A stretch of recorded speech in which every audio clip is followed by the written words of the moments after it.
안녕하세요. 오늘도 서연살롱을 찾아주셔서 감사합니다. 저는 무척이나 놀라운 일을 겪었는데요. 이 일을 받아들이는데 시간이 필요하기도 했고, 과거의 일이 생각나 가슴 한편이 복잡하기도 했어요. 다행히 지금은 모든 게 정리된 상태이긴 하지만 딸이라 생각하시고 좋은 말씀 많이 주세요. 저는 교회에서 지금의 남편을 만나게 되었어요. 사실 제가 신앙의 마음을 기대게 된 것은 다름이 아니고 제 가정 환경 때문이에요. 흔히 부모는 선택할 수 없는 거라고 하잖아요. 저희 엄마, 아버지, 특히 아버지라고 부르고 싶지도 않은 그 사람은 제가 원한 아버지가 아니었어요. 아버지는 어렸을 적 저와 엄마에게 꽤나 많은 물리적인 행위를 하셨어요. 조금만 잘못해도 버럭 화를 내고, 화를 내는 것도 어떤 이유가 있다기보단 이유를 만들어 저를 혼내곤 하셨어요. 그래서 저는 아버지 눈에 조금이라도 거슬리는 행동을 하지 않기 위해 다분히 애를 써야만 했고요. 밥 먹는 거, 화장실 가는 것까지 아버지 눈치를 봐야 했으니까요. 얼마나 숨막히게 살았으면 저나 엄마나 아버지가 술을 먹고 집에 들어올 때면 함께 야반도주를 하듯 교회로 뛰어가 담임 목사님께 양해를 구하고 새우처럼 한껏 몸을 웅크리고 자고는 했어요. 그리고 아침이 되어 교회를 떠날 때가 되면 십자가 앞에서 마음속으로 빌곤 했어요. 하나님, 제발 집에 가면 아빠가 없게 해주세요. 부탁드릴게요. 이 집을 떠나 엄마와 저 이렇게 단 둘이서만 사는 게 소원이었어요. 저도 그렇지만 저희 엄마 역시 워낙에 마음이 연약하신 분이라 아버지에게 반항 한번 하실 생각을 못 하셨어요. 가부장적이고 과격한 남편을 견디지 못하고 그저 제게 늘 미안한 마음으로 죄인으로 사셨죠. 엄마는 저를 붙잡고 울며 이런 말을 하시곤 했어요. 미안하다 시은아. 엄마가 엄마이지 못해서 미안해. 우리 시은이 엄마만 아니었으면, 아빠만 아니었으면 지금보다 훨씬 행복했을 텐데. 아니 엄마, 그런 말 하지 마. 내가 성인 돼서 엄마 데리고 이 집 나갈게. 우리 그때는 아빠 없으니까 하고 싶은 거 마음껏 하면서 마음 편히 살자. 생각이 다 여물지 않았던 어렸을 때 엄마가 나를 데리고 도망쳐 주었으면 하고 바라지 않았다면 거짓말이에요. 저도 엄마가 조금이라도 강한 사람이었다면 하고 바라기도 했어요. 하지만 나이가 먹어가면선 남편을 잘못 만나 도망치지도 못하고 이렇게 사는 엄마의 삶이 여자로서 너무도 가엾고 불쌍하다는 생각이 들었고, 이미 아버지란 사람에게 단단히 세뇌당해 아무것도 하지 못하는 엄마를 제가 보살펴야겠다는 생각을 더 굳건히 하게 되었어요. 그러던 와중 저는 성인이 되던 해 세상에서 가장 사랑하는 사람을 떠나보내야만 했어요. 저는 당시 드디어 이 집에서 그리고 아빠로부터 해방된다는 생각에 조금 들떠 있었어요. 독립을 하면 어떻게 살지, 뭘 하며 살지 계획도 엄마와 꼼꼼히 세워두었던 때였고요. 그런데 저와 같이 집을 나가기로 했던 엄마가 어느 날 갑자기 몸이 아프다고 호소를 하시더니 응급실로 데려가 달라고 하시더라고요. 웬만해선 이런 말을 하는 엄마가 아닌데 그땐 저도 덜컥 겁이 나 119를 부르고 같이 구급차에 타 엄마의 손을 잡고 병원으로 향하게 되었어요. 하지만 이미 그때 엄마의 영혼은 이미 지상을 떠나고 계셨어요. 가여운 저희 엄마는 그렇게 차가운 병실 침대에서 숨을 거두셨고 저는 넋을 놓고 엄마를 부르다가 기절하길 반복했어요. 엄마의 장례식이 어떻게 진행되었는지, 제가 어떤 정신으로 거기 있었는지는 아직도 잘 기억이 나지 않아요. 드문드문 몇 장면들이 머릿속에 떠돌기는 하는데 아무래도 당시 충격이 너무 커 머릿속에서 기억이 사라졌나 봐요. 그 와중에 아버지란 작자는 술에 잔뜩 취해 장례식장에 도착했더군요. 아버지는 엄마가 돌아가신 후에야 정신을 차렸는지 제 바지끄댕이를 붙잡고 울며 불며 사죄를 했습니다. 자신이 미안하다고, 다 자기 잘못이라고, 하지만 저는 그런 아버지의 모습마저 보기 싫어. 지금 와서 이러면 죽은 엄마가 살아 돌아오기라도 하냐고. 다 아빠 때문에 죽은 거라고 악에 받쳐 바락바락 소리를 질렀어요. 미안하다. 정말 미안해. 아버지, 이제부터라도 정신 차리고 살게. 됐어. 그런다고 이제 와서 뭐가 달라져? 당신은 아버지도 아니야. 꺼져. 내 눈앞에서 꺼지라고. 아버지는 저에게 사죄하려 했지만 저는 그동안 아르바이트로 모은 몇 푼의 돈만 가지고 아버지와 완전히 인연을 끊은 채 집을 나오게 되었어요. 아버지와는 더 이상 얽히기도 싫었고 얼굴만 봐도 역해졌었거든요. 그렇다고 제 마음이 편한 건 아니었어요. 엄마를 잃었다는 상실감도 컸고 엄마가 너무 보고 싶어 견딜 수가 없었어요. 또 엄마가 죽고 나 혼자 떨어져 나오긴 했지만 막상 고시원비 낼 돈도 없어 고시원에서 쫓겨날 판이 되니까 무슨 일이라도 해야 했어요. 그래서 이런저런 일을 알아보고 있던 와중 목사님께서 제가 할 수 있는 일을 추천해 주셨는데 바로 교회 안에 있는 카페에서 음료를 제조하는 일이었어요. 저는 그 카페에서 음료를 만들다 남편을 만나게 되었어요. 아메리카노 따뜻한 거요? 네, 3,000원입니다. 곧 만들어 드릴게요. 기다리세요. 추우나 따뜻하나 주말마다 여길 와서 늘 따뜻한 아메리카노를 시키던 사람이었는데 남편은 신기하게도 다른 알바생이 있다 하더라도 꼭 제가 주문을 받을 때마다 카운터로 오더라고요.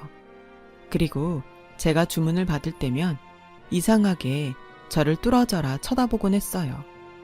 오죽하면 옆에 있는 알바생이 언니, 저 사람 언니 좋아하는 거 아니에요? 하고 물을 정도로요. 왜 그러지 싶으면서도 막상 이 사람이 저한테 관심을 가지고 있다는 걸 아니까 저도 관심을 두게 되더군요. 그러던 어느 날 그 사람이 제게 말을 거는 일이 생겼어요. 따뜻한 아메리카노 드리면 될까요? 아니요. 저 오늘은 커피를 마시러 온 게 아니고 저 혹시 연락처 좀 알 수 있을까요?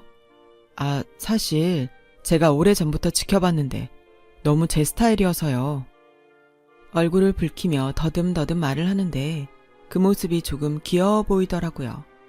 어찌어찌 번호를 건네어 만났는데 막상 만나도 말 한마디 잘 붙이지 못하는 그런 모습이 순수하고 좋아 보였어요. 저는 그 남자와 함께 있는 게 좋았고요. 그 남자는 그렇게 제 삶의 활력소가 되어가기 시작했답니다. 타인이 제 인생에 들어오고 그 사람이 커져가면서 가장 좋았던 건 제 인생에 끔찍했던 일들을 잊을 수 있다는 거였어요. 마치 없었던 것처럼 살 수 있다는 것. 그게 가장 좋았어요. 하지만 제 마음의 구멍은 생각보다 컸나 봅니다. 이 남자와 만나고 엮이면 엮일수록 더 많은 시간을 함께하고 싶단 마음이 들더라고요. 제가 첫 직장에 취직할 때도 힘든 일을 겪었을 때도 늘 함께였으니 이대로 이 상태가 계속되었으면 했어요. 그래서 아마 그이의 제안에 바로 수락을 했을 겁니다. 시은아, 이제 우리 결혼을 생각해보는 게 어때? 결혼? 우리 만난 지 3년도 넘어가고 이제 30이 넘었으니 슬슬 결혼 얘기 나눠봐도 되지 않을까? 네가 힘들었던 만큼 너한테 어떤 곳보다 따뜻하고 좋은 가정을 선물해주고 싶어. 고마워. 당시 남편의 말은 저를 참 많이 울렸고 제가 허락을 하면서 바로 예비 시어머니를 만나러 가게 되었어요. 아직도 시어머니를 만났을 때를 악몽처럼 꿀 때가 있는데요. 저는 원래부터 어른을 좀 무서워하는 편이었어요. 제가 성인이긴 하지만 나이가 많이 드신 어른은 어떻게 대해야 할지 늘 혼란스러웠어요. 거기다 시어머니는 인상도 서늘하셨고 어딘지 모르게 쎄한 분위기도 풍기고 계셨죠. 안녕하세요, 어머님. 처음 뵙겠습니다. 그래, 네가 시은이라고? 우리 아들이 말한 대로 얼굴은 곱상하구나. 시어머니는 저를 두어 번 훑어보시더니 안으로 들이셔선 그때부터 본인이 묻고 싶은 질문들을 하기 시작하셨어요. 그 질문들 중엔 너무 사적이어서 밝히고 싶지 않은 질문들도 있었어요. 아버지가 있다 들었는데 아버지랑은 왜 연락하지 않느냐, 무슨 일이 있었냐 하는 질문들이었죠. 남편도 그 질문을 듣고 함께 당황했어요. 제가 아무 말 못하고 버벅거리고 있자 아무리 그래도 자식이 부모랑 인연을 끊고 살면 안 되지 하면서 혀를 차시는데 순간 마음속에서 뜨거운 무언가가 치밀어 오르는 게 느껴졌어요. 도대체 제 가정사에 대해 뭘 안다고 그러시는 걸까요? 안다 해도 쉽게 할 수 없는 말 아닌가요? 거기다 첫 만남이란 자리에서 저런 말씀을 대놓고 하시는 걸 보면 제가 마음에 안 드는 게 틀림없었습니다. 거기다 시어머니는 제 직업을 문제로 삼았어요. 내 아들한테 들어보니까 격리로 일한다며. 휴, 아니 사원도 아니고 격리는. 난 아직도 그런 직업이 있는 줄도 몰랐네. 시어머니는 시종일관 제 직업을 비난하시고 그러시면서 제가 고졸인 것들까지 들먹였고요. 아니, 집이 가난했나? 그런 건 아니고 그냥 제가 가난한 것도 아니고 하면 도대체 왜 대학은 안 간 거지? 요즘은 개나 소나 가는 게 대학인데 난 도대체 이해할 수가 없네.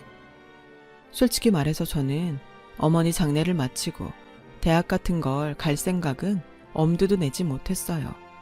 고등학교 땐 술을 먹은 아버지와 행여나 마주칠까, 엄마가 아빠에게 무사할까 늘 도망치듯 살기 바빴고요. 그런 제게 공부는 그저 사치였고 한 번쯤 해보고 싶어도 꿈꿀 수 없는 것이었어요. 하지만 그 자리에서 시어머니에게 일일이 그것들을 늘어놓을 수도 없었고 그럴 자신도 없었습니다. 그저 잔뜩 위축이 되어 바들바들 떨다 나오고 말았어요. 남편은 제게 미안해했지만 저는 그저 고개를 내저었어요. 그때 저는 타인의 시선이라는 게 얼마나 무서운 건지 깨달았어요. 특히 내 가족이 될 수 있는 사람의 편견이 얼마나 가슴이 아픈 건지도요. 그래도 저는 결혼을 포기할 수는 없었습니다. 그래서 성격상 절대 못하는 짓을 했어요.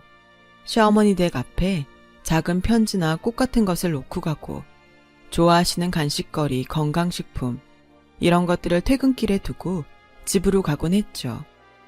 시은아, 미안해. 다 나 때문이다. 우리 엄마가 반대만 안 했어도 지금쯤 씩 올리고 있었을 텐데.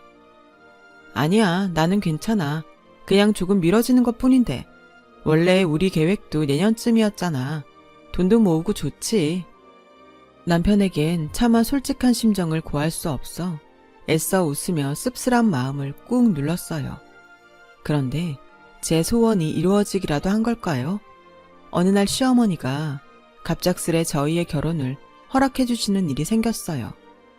어찌된 영문인진 몰랐지만 그땐 그렇게 허락이 떨어졌다는 거 자체로도 너무 기뻐 남편과 폴짝폴짝 뛰며 기뻐했죠. 이제 드디어 우리 식장에 들어설 수 있게 됐다며 얼른 드레스 보러 가자고 남편도 눈물까지 떨구며 기뻐했어요. 그런데 문제가 하나 있었어요. 바로 저희 아버지였죠. 저는 아버지를 식장에 드릴 생각이 추워도 없었어요. 그래서 가까운 친척분께 연락을 드릴 수밖에 없었는데요.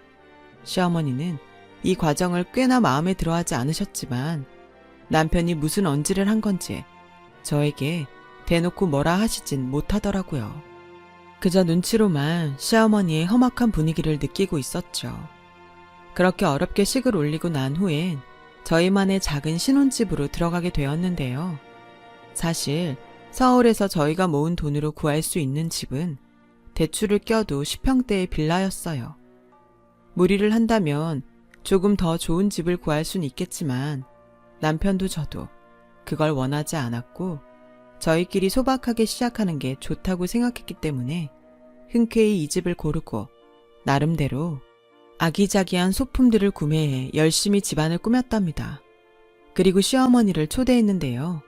좋은 말을 들을 거라고 기대하고 초대한 건 아니었지만 시어머니는 들어오시자마자 인상을 확 찌푸리시곤 한숨을 푹 쉬시더군요. 그러더니 저를 보며 그러시더라고요. 니네 집이 온전하기만 했어도 내 아들이 이런 데서 살 일은 없을 텐데. 네? 아니다. 얘 여기서 밥 먹기 너무 좁을 것 같으니 밖으로 나가서 먹던가 하자꾸나. 여기서 밥 먹다간 밥맛도 다 떨어지겠구나.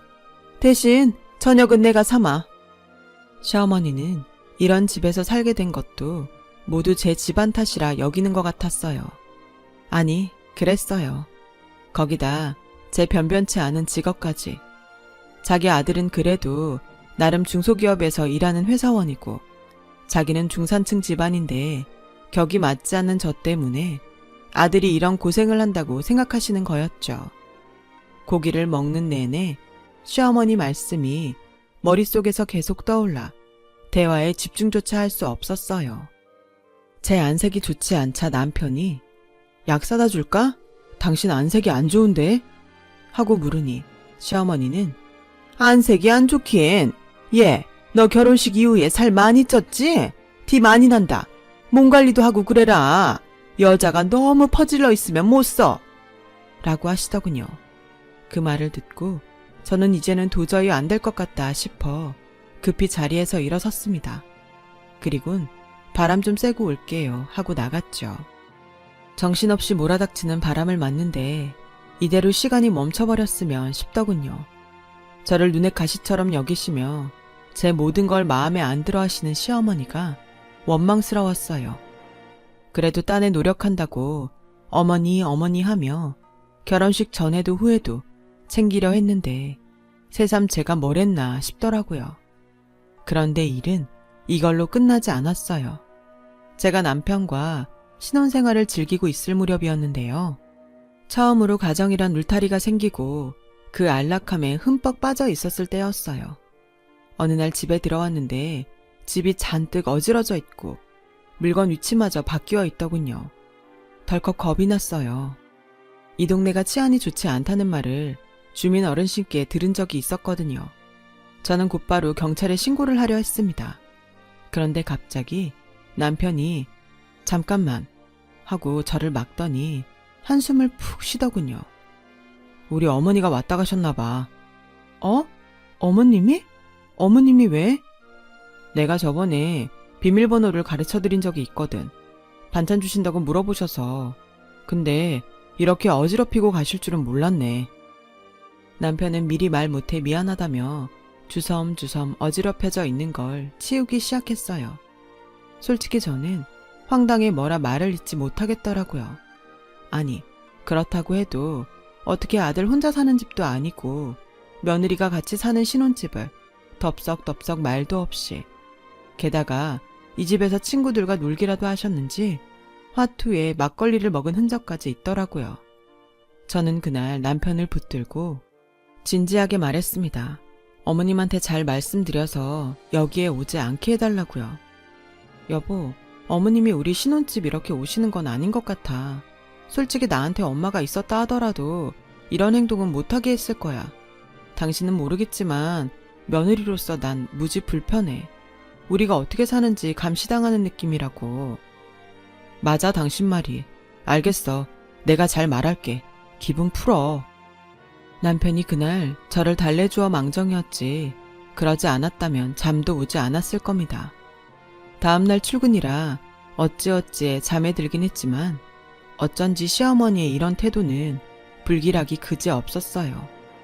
물론 시어머니는 그 후에도 어떤 연락도 하지 않으셨어요.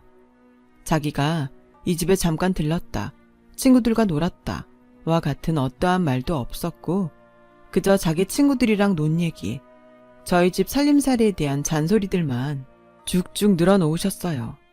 기분이 무척 나빴지만 그냥저냥 참고 일부러 일에 매진하며 회사를 다녔습니다. 사실 신혼생활도 어그러지고 여러모로 기분이 안 좋았는데 당시 그래도 조금이나마 제게 힘이 되는 게 있었다면 회사 생활이었어요. 보통은 직장에서 많은 스트레스를 받고 동료 관계다 뭐다 해서 퇴근만 기다리는 사람들이 많잖아요. 하지만 저는 격리로 취직했지만 제가 하는 일에 보람도 느끼고 있었고 주변 동료들의 응원도 많이 받아 외려 회사에서 힘을 얻는 사람이었어요. 시어머니는 정작 저를 고졸 격리라 무시하셨지만 막상 제 상사분들이나 동료들, 대표님은 잘하고 있어요, 시은씨 하며 저를 성실한 직원이라고 많이 치켜 세워주곤 하셨어요. 그래서인지 한 번씩 회사 사람들이 하는 말을 들을 때면 가슴이 이상하게 뭉근해지고 따뜻한 느낌이 들 때가 있었죠. 그 기간 제가 회사에서도 인상이 밝지 못하다 보니 주변 사람들이 걱정해주고 물어봐 주신 덕분에 조금이라도 힘을 낼 수 있었어요. 그렇게 스스로 마음을 달래고 있었지만 역시나 우려한 일이 벌어졌어요. 이번엔 아예 남편과 제가 퇴근을 하고 같이 집에 돌아왔을 때 어머님을 마주치게 되었더군요. 어머님? 왔냐? 어머님은 막걸리 한 병을 들고 TV를 보면서 온 집안을 어지럽히고 계셨어요. 저희가 오자 놀란 기색도 없이 일찍 좀 다녀라 라고 말하시더라고요. 제가 어머님 어쩐 일이세요? 하고 물으니 니네 집 오는데 일은 무슨 일? 그냥 오고 싶어 왔지? 라고 말씀하시는데 마치 왜 자기에게 이상한 걸 묻냐는 듯한 표정이었어요. 저는 곧바로 남편을 붙들고 밖으로 나갔습니다. 남편도 제가 무슨 말을 할 줄 이미 예상한 것인지 조용히 고개를 숙이고 한숨을 짓다 자신이 해결하겠다고 하더군요. 일단 저는 잠자코 밖에서 남편과 시어머니가 대화를 마치길 기다렸죠. 제가 끼어들지 않은 건 굳이 둘 사이에서 해결할 수 있는 일을 제가 끼어들어 망치고 싶지 않았기 때문이에요. 그런데 갑자기 현관문이 벌컥 열리더니 시어머니가 제게로 다가와 묻더군요. 네가 나 집에 못 오게 했다며? 야, 천에 고아 같은 걸 며느리로 받아주고 결혼 허락해줬더니 이따위로 시어미를 개무시해? 너 어디 맞아볼 테냐? 어디 네 남편 내세워서 나한테 오라 마라 지랄이야 지랄은. 어머니, 죄송한데 여긴 엄연히 저와 남편이 사는 집이고 어머니가 함부로 허락도 없이 여기 들어오실 권리는 없으세요. 뭐야? 이게 어디 고졸수신 주제에 나한테 따박따박 말대꾸는? 너 내가 어디 대학 나왔는지 못 들었냐? 나는 이대 나왔어, 이대. 어머님, 제가 언제 어머님 어디 대학 나왔는지 물어봤나요? 저는 어머님이 어디 대학 나왔는지 관심 없고요. 더 이상 학력이니 경리니 하는 문제로 저 무시하는 일 없었으면 좋겠어요. 저도 참을 만큼 참았어요. 이게 미쳤나? 그 후 있을 수 없는 일이 벌어졌습니다. 바로 시어머니가 제 멱살을 잡더니 뺨을 때린 거예요.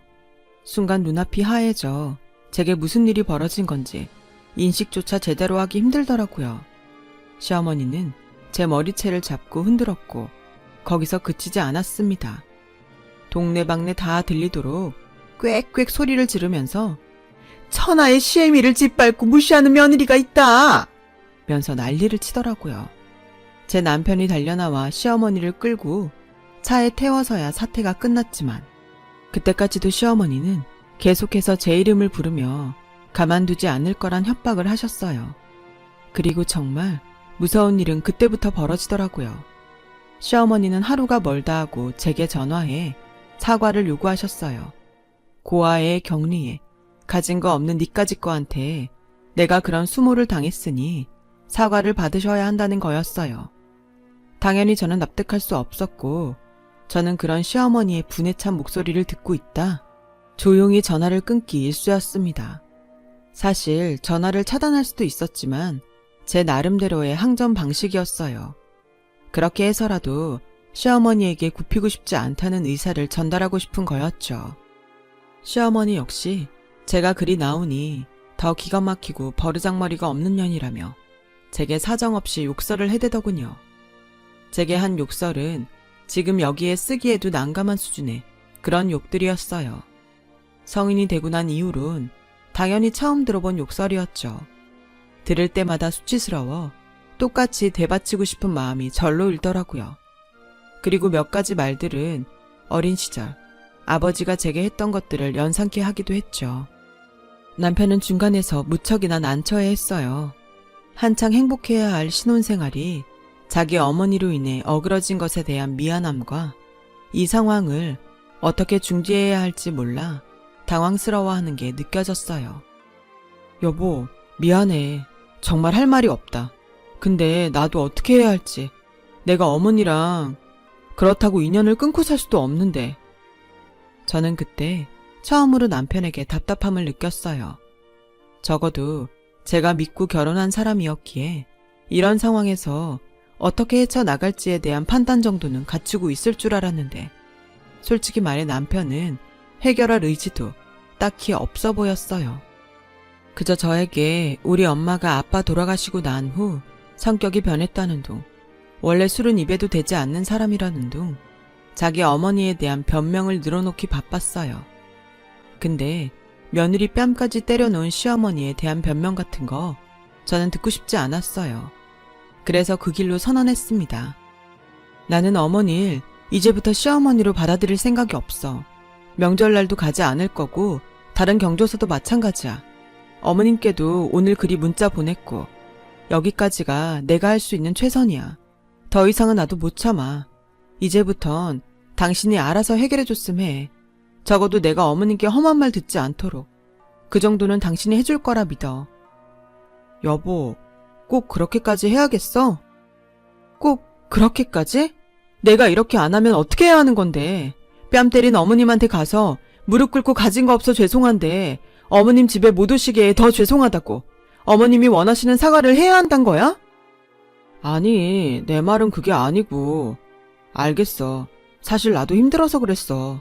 당신이 원한다면 나도 엄마랑 연락 안 하고 살게. 남편은 우물쭈물 말을 흐리다 처음으로 분명하게 입장을 밝혔어요. 그 시기 즈음엔 사실 저도 남편에 대한 마음이 많이 사그라들었던 것 같아요. 신혼인데도 불구하고 저에게 믿음을 주지 않고 제 엄마 편들기에 바쁜 남편에게 이미 부부의 정을 느끼기란 어려웠으니까요. 그런데 남편이 그렇게 말해주자 마음이 놓이더라고요. 그런데 어느 날 대망의 사건이 터지고 말았는데요. 당시 직장에서 꽤 바쁜 일정을 소화하고 있던 날이었는데 갑자기 누가 저를 찾는다고 동료 한 명이 말을 전해주더라고요. 남편인가 해서 밖으로 나갔죠. 그 사람을 본 순간 저도 모르게 온몸이 차갑게 식어버렸습니다. 바로 시어머니였거든요. 야 이년아, 내가 여기 못 올 줄 알았지? 천에 고아 주제? 너 내 아들이랑 나 영 끊게 하려고 환장했냐? 시어머니는 다짜고짜 제 머리채를 붙잡았고 어디서 시어머니를 우롱하냐며 흔들어 대더라고요. 저희 직원들이 와서 단체로 저희 시어머니를 말렸고요. 정말 수치스럽고 비참했어요. 그런데 회사 사람들이 단체로 저희 시어머니를 뜯어 말리려 했을 때쯤 갑자기 누군가 시어머니의 멱살을 잡아 바닥으로 내팽개쳤어요. 고개를 들어보니 믿을 수가 없었어요. 바로 그 사람은 저희 아빠였어요. 아빠? 제가 아빠라는 말을 입에서 내뱉자 시어머니도 놀란 듯 저희 아버지를 쳐다보았어요. 당신 도대체 어떤 정신머리를 가지고 있는 사람이길래 내 딸 회사에까지 와서 깽판을 치는 거야? 얼마나 내 딸을 우습게 봤으면. 뭐? 천에 고아? 여기 아비가 떡하니 눈 시퍼렇게 뜨고 살아있는데 어디다 대고 천에 고아라는 게야? 아버지는 버럭버럭 소리를 질렀어요.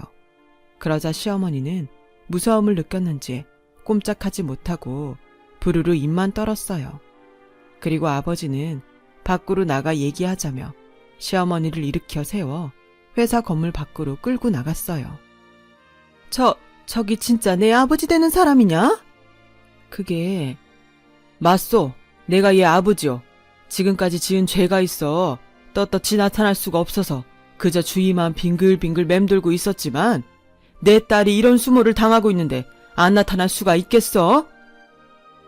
아니 그럼 저기 사돈어른 진정하시고. 진정은 무슨, 시어머니란 여자가 며느리한테 잘해주지는 못할 망정 한 번만 내 딸한테 손댔다간 가만 안 둘 거니 그렇게 알아들으세요.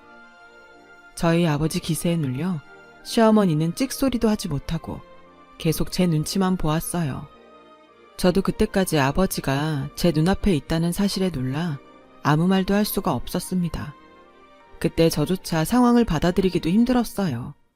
그런데 갑자기 어떤 사람이 다가와서는 사장님, 이제 미팅 가셔야 할 시간입니다. 하고 아버지에게 말을 걸더군요. 사장님?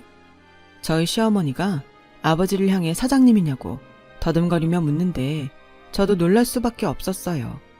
제가 알던 아버지는 술만 먹고 경제력이라곤 하나도 없이 가족만 괴롭히던 사람이었으니까요. 그런데 그런 아빠가 사장님이라니.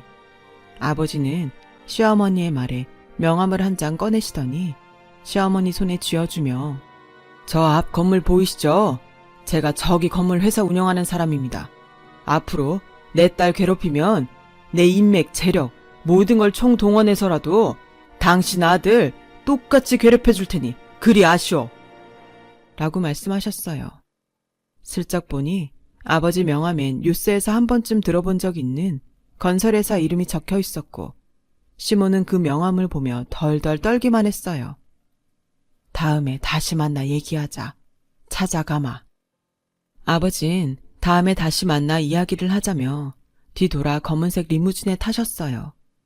시어머니는 그날 제게 아무런 말도 하지 못하고 유령이라도 본 듯한 얼굴이 되어 집으로 돌아가셨고요.